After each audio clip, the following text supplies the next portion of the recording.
We've seen how criminals pull off scams, but what happens if you fall prey to real estate identity theft? Unfortunately, the consequences can be devastating. In this video, we're going to explain what this fraud is all about, how it affects you, and ways you can keep yourself safe. We'll take a look at how this is becoming more common in property markets and teach you how to protect your important assets from these hidden dangers.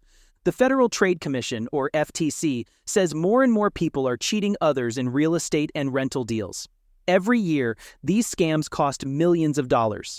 Experian, a research company, found that some cheaters steal other people's personal details to pretend they own properties, change who owns them, or get loans using these properties. The National Association of Realtors tells us that because buying and selling properties online is more common now, it's easier for criminals to find and use your personal and property details wrongly. The FBI has a special center for internet crimes, and they say cheating in real estate deals online is increasing. These crimes often trick both the buyers and sellers. Let's get into exactly what real estate identity theft is. Basically, criminals steal your personal information to pull off scams involving property. They might fake documents to take ownership of your house or take out a loan against it without you knowing. Their goal is to either sell your property or use it to get money, then disappear. This leaves you with a huge financial and legal mess to clean up. This kind of theft is extra tricky because houses are worth a lot, and the paperwork is complicated. For example, imagine a criminal gets a hold of your name and social security number. They could pretend to be you and secretly sell your house to someone else. They might even forge your signature on official documents. The new buyer thinks they've legally bought your home, and suddenly you're facing the nightmare of proving that your house was stolen. It's a scary situation. Have you ever wondered how they do it? Let's talk about how criminals pull off real estate identity theft. They might forge documents about who owns a property, create fake ownership papers, or even pretend to be the real owner or someone who wants to buy the house. They use sneaky ways to get your personal information, like hacking computers, sending fake emails that trick you into giving up your details, or even digging through public records. Once they have enough of your info, they can trick people into believing they're the real deal. Now let's talk about what happens if you become a victim of real estate identity theft. It's a terrible situation. You could lose a lot of money, your credit score could get ruined, and you might end up with huge legal problems. Sometimes people even have to go through long court cases to prove they still own their house and to get rid of fake debts the criminals created. This can be stressful and cost victims a fortune, especially if it's their own home that's been targeted. It might take months or years to fix everything. Once they have enough of your info, how would you fight back if your home was stolen in this way?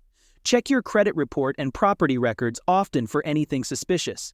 Be careful with your personal information, especially online, and don't share sensitive details unless you completely trust the source.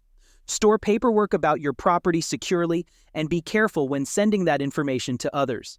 Finally, stay up to date on the latest scams so you can spot them and avoid falling victim. In addition, don't panic. The law is on your side.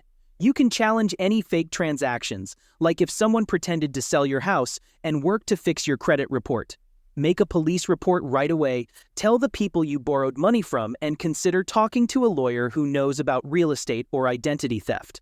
Sometimes, laws about identity theft mean you could get compensation for what happened, maybe even enough to cover costs like legal fees. Also, the government and different organizations work to keep this from happening. They set rules and create systems to try and catch real estate identity theft. It's helpful to look at real examples of this crime. It shows us where things can go wrong during a property sale and how important it is to double-check everything. These examples also highlight how important it is to act quickly if you're a victim. You'll likely need to team up with lawyers, the police, and other professionals to fix the situation. Real estate agents and professionals have a major responsibility in preventing identity theft. They need to carefully check the identities of everyone involved in a deal and be on high alert for any signs of fraud, like documents that look fake or information that doesn't add up. It's crucial that they use secure ways to handle transactions, keep your information completely private, and understand about the risks involved in buying or selling property.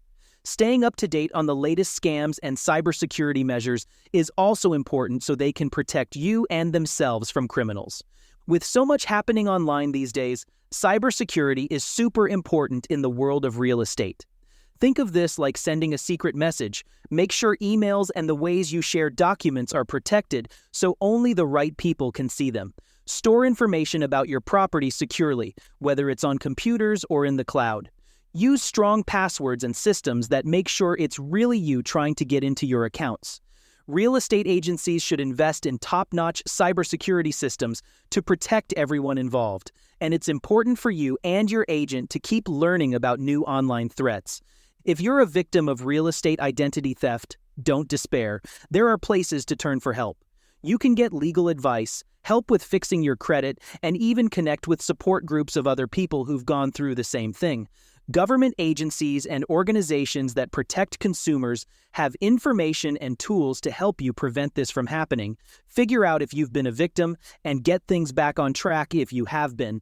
Using these resources is key to making your way through a tough situation and coming out stronger on the other side.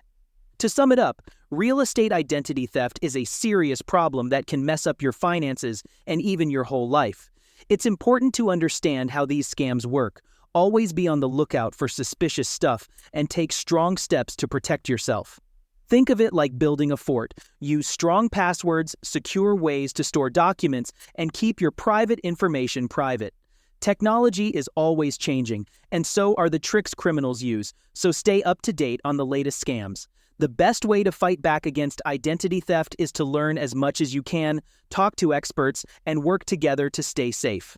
Remember, knowledge is power. Protect yourself from real estate identity theft by checking your records, guarding your information, and learning about scams. Have you had experience with real estate identity theft? Share your story in the comments to help others learn. Thanks for watching. Our channel is dedicated to making investing, finance, and economic concepts easy to understand, empowering you to make smarter financial decisions. If you found this video helpful, others might too, so please share it to help them benefit as well. Help us spread the word by subscribing to our channel.